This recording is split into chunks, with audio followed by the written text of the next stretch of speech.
نے وزیر اعظم بننے کے بعد جب اس کا کوئی ذریعہ معاش نہیں تھا، اس آدمی نے اتنا پیسہ کمایا جس کی کوئی مثال نہیں ملتی ہے۔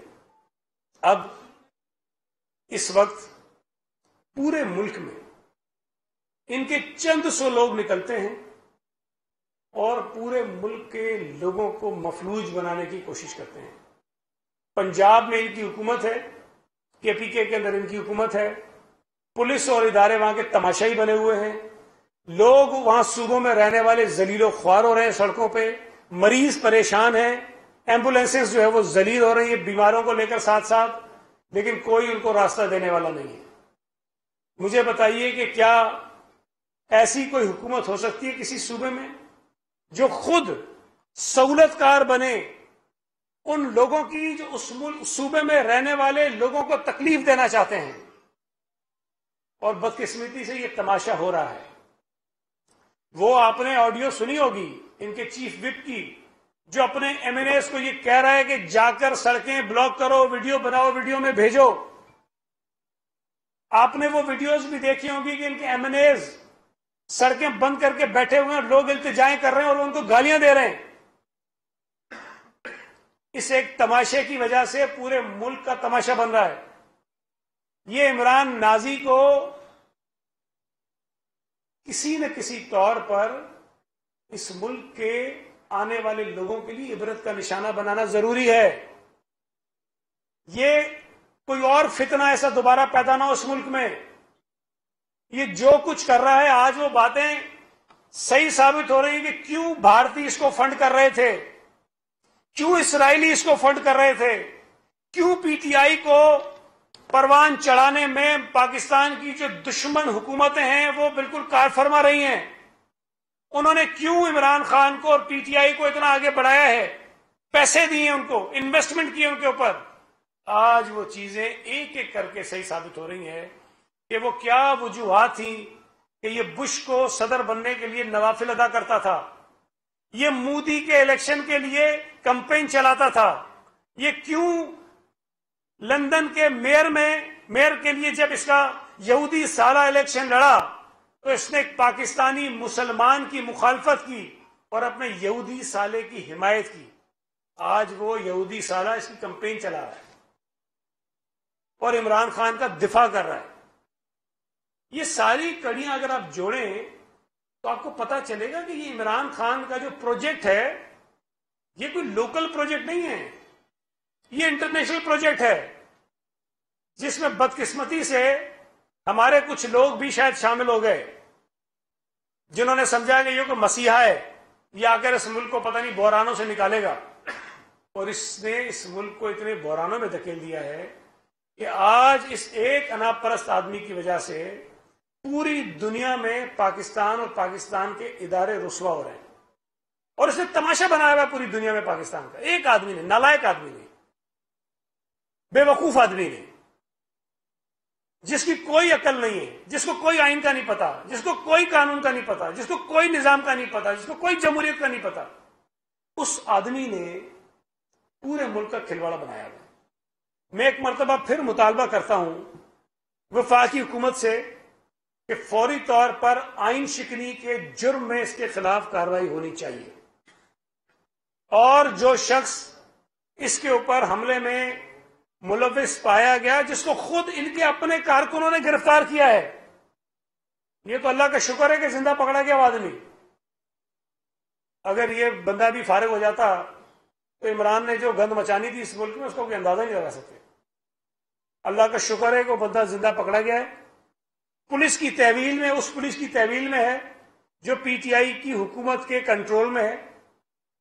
اس سے تحقیقات کریں اور اس کی تحقیقات کو لوگوں کے سامنے لے کر آئیں کہ پتہ چلے کہ اس کے پیچھے کون تھا، اس نے یہ کام کیوں کیا ہے۔ اور وہ کل بیٹھ کے کہہ رہا تھا کہ میرے خلاف جو ہے وہ توہین ہونے کا الزام، بھائی میں شاید وہ آخری آدمی ہوں گا جو کسی کے اوپر توہین مذہب یا توہین رسالت کا الزام لگاؤں گا، لیکن اس بات کو کوئی نہیں جھٹا سکتا کہ جتنا بےایمانہ طریقے سے اور ظالمانہ طریقے سے مذہب کا استعمال عمران خان نے کیا، کسی نے نہیں کیا۔ اگر تم غلط استعمال کرو گے، بھائی ہم یہی تو رونا روتے ہیں کہ مذہب کا استعمال سیاست میں مت کرو، اس ملک میں اس قسم کے لوگ پائے جاتے ہیں جو یہ پکڑا گیا بندہ جس قسم کے وہ بیانات دے رہا ہے، وہ پھر چیزیں اپنے ہاتھ سے کرتے ہیں. ہمیں اگر ان چیزوں سے بچنا ہے تو سیاست کو مذہب سے الگ کرو بھائی. تمہاری جو سیاسی نظریات ہیں، جو تمہارا پرچار ہے، وہ کرو، تمہیں کون روکتا ہے.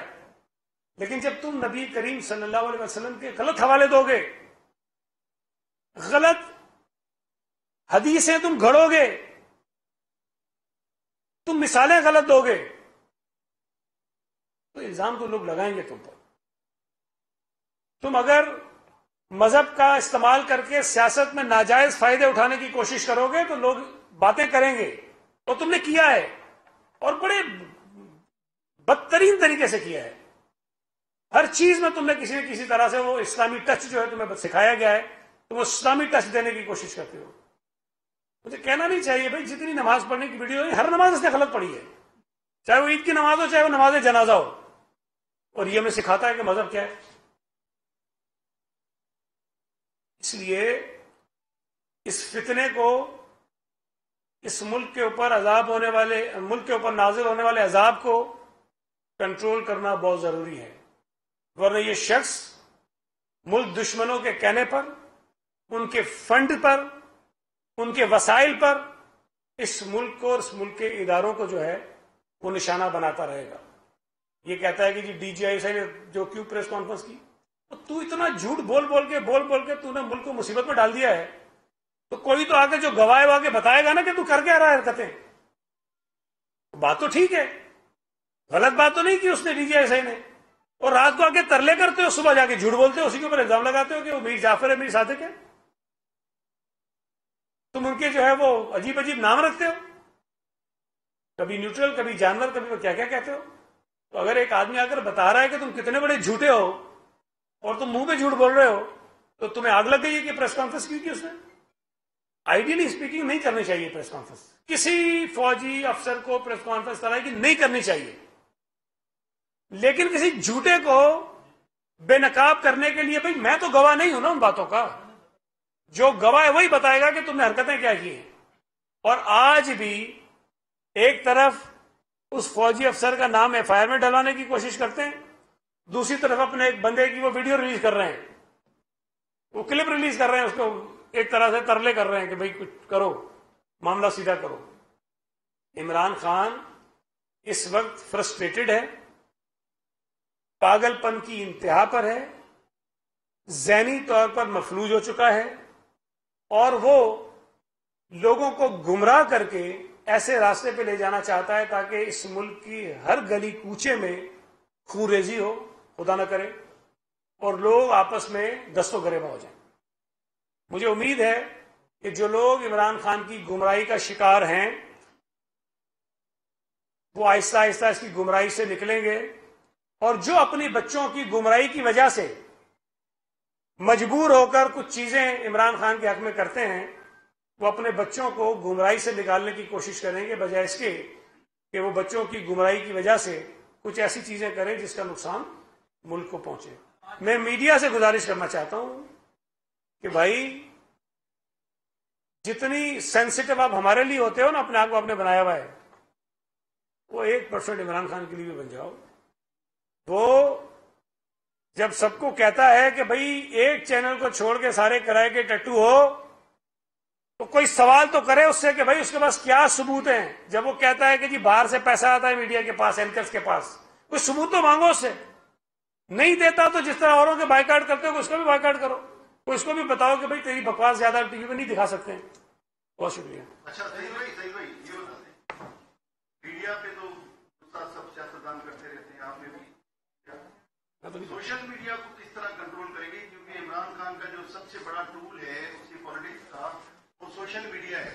اور حکومت اس وقت آپ کے پاس ہے، صوبائی حکومتیں 2 صوبوں کی بھی اور اس کے علاوہ مفاد میں بھی، تو وہ اس کے لیے کوئی جو قوانین بنائے گئے یا مختلف قسم کی تجاویز بھی زیر غور کی، تو وہ اس پہ عمل درآمد کیوں نہیں کرتے؟ کیونکہ جھوٹی پروپیگنڈا سوشل میڈیا کے ذریعے ہی ہو رہی ہے. دیکھیں میرا یہ خیال ہے، پہلی بات تو یہ ہے کہ نہ تو الیکٹرانک میڈیا پہ، نہ ہی پرنٹ میڈیا پہ، اور نہ ہی سوشل میڈیا پہ کوئی ایسی پابندیاں ہونی چاہیے جس سے جو آئین میں دیا گیا آپ کا رائٹ آف ایکسپریشن ہے اس پہ کوئی قدر لگے، بالکل نہیں ہونی چاہیے. لیکن کہیں کہیں ہمیں خود اس بات کو فیصلہ کرنا چاہیے. میں تو نہیں کہہ رہا کہ کسی چینل کو بند کر دیں، میں تو کہہ رہا ہوں کہ چینل میں بیٹھے ہوئے لوگ خود فیصلہ کریں کہ بھئی گند کتنا دکھانا ہے آپ نے، جھوٹ کتنا دکھانا ہے آپ نے. جو کسی ایجنڈے کے تحت ملک کے اداروں کو بدنام کرنے کا سبب بن رہا ہے آدمی، اس کو کتنا دکھانا ہے آپ نے، یہ آپ طے کریں، یہ آپ کی مرضی ہے. سوشل میڈیا پہ یا آپ کے میڈیا پہ دیکھیں، جو چیزیں غلط چلتی ہیں اس کو روکنے کے لیے قوانین موجود ہیں، ان قوانین کا استعمال ہونا چاہیے. کوئی ایسا ظالمانہ نیا قانون نہیں بننا چاہیے جس سے صرف ایک آدمی کی وجہ سے اس قانون کو مس یوز کر کے کوئی اور فائدے اٹھائے. میں تو یہ کہتا ہوں کہ یہ فیصلہ آپ کو کرنا چاہیے. باقی دیکھیں، جھوٹ بولنے سے آپ کسی کو روک نہیں سکتے، وہ اس کو جھوٹ بولنے کی بیماری ہے، وہ بولتا رہے گا. لیکن کم از کم آپ کے پاس اختیار ہے کہ آپ یہ طے کریں کہ کتنا جھوٹ اخبار میں چھپنا چاہیے، کتنا ٹی وی پہ چلنا چاہیے، وہ کریں. باقی سوشل میڈیا ظاہر ہے لوگ آزادی سے چلاتے ہیں، چلائیں، لیکن جھوٹ کبھی بھی ہمیشہ کے لیے نہیں ہوتا، کہیں نہ کہیں بے نقاب ضرور ہوتا ہے. دو صوبوں کے مختلف شہروں میں چھوٹے چھوٹے جتھوں نے لوگوں کو یرغمال بنایا ہوا ہے، سڑکیں بند کی ہوئی ہیں، ان کی ضلعی انتظامیہ، وہاں کی پولیس مکمل ان جتھوں کے ساتھ ہے.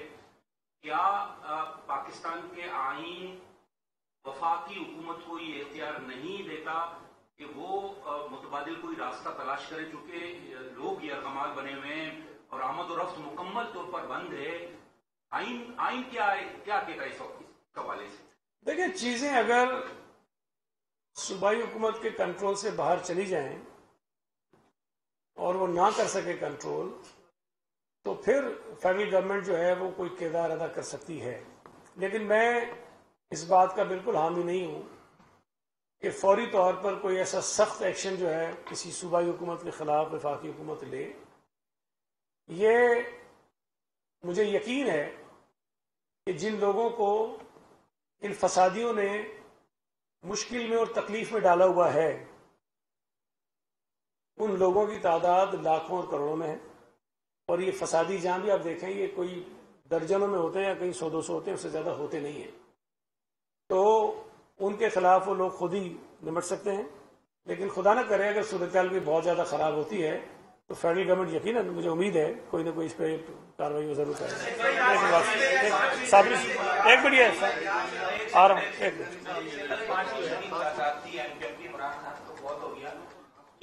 سب سے بڑا مسئلہ مصیبت وہی ہے نا. اب ہم سولوشن کی طرف بھی آتے نا، مسئلوں کو ہٹا دیتے ہیں. 5ویں چھٹی ملاقات تھی، کیا طے پایا؟ آج بھی جو کچھ خبریں چل رہی ہیں کہ آپ لوگ کا ایک مشاورتی اجلاس ہے، کل کے جو فیزز چل رہے تھے آپ لوگ کے میٹنگز کے ایم کیو ایم کے ساتھ، کیا ہونے جا رہا ہے ایڈمنسٹریٹر کے حوالے سے؟ کیا ایم کیو ایم بالکل اب ایک ڈیسیژن لے چکی ہے اور آپ کیا دینے جا رہے ہیں؟ ایسے پہلے سنا ہے کہ سندھ میں بھی اتحادی بننے جا رہی ہے، کیونکہ اس کو بھی کچھ وزارت دے گا. آپ کی وزارت بھی خطرے میں بتائی جا رہی ہے. ماضی میں آپ کہتے رہے ہیں کہ ہم ایم کیو ایم کے ہاتھوں بلیک میل ہوتے ہیں، ابھی اس بار بھی بلیک میل ہو رہے ہیں یا مفاہمتی پالیسی اپنا رہی ہے؟ اچھا، پہلی بات تو یہ ہے کہ جب ایم کیو ایم نے موجودہ وفاقی حکومت کا حصہ بننے کا فیصلہ کیا تو انہوں نے وفاقی حکومت کے ساتھ ایک معاہدہ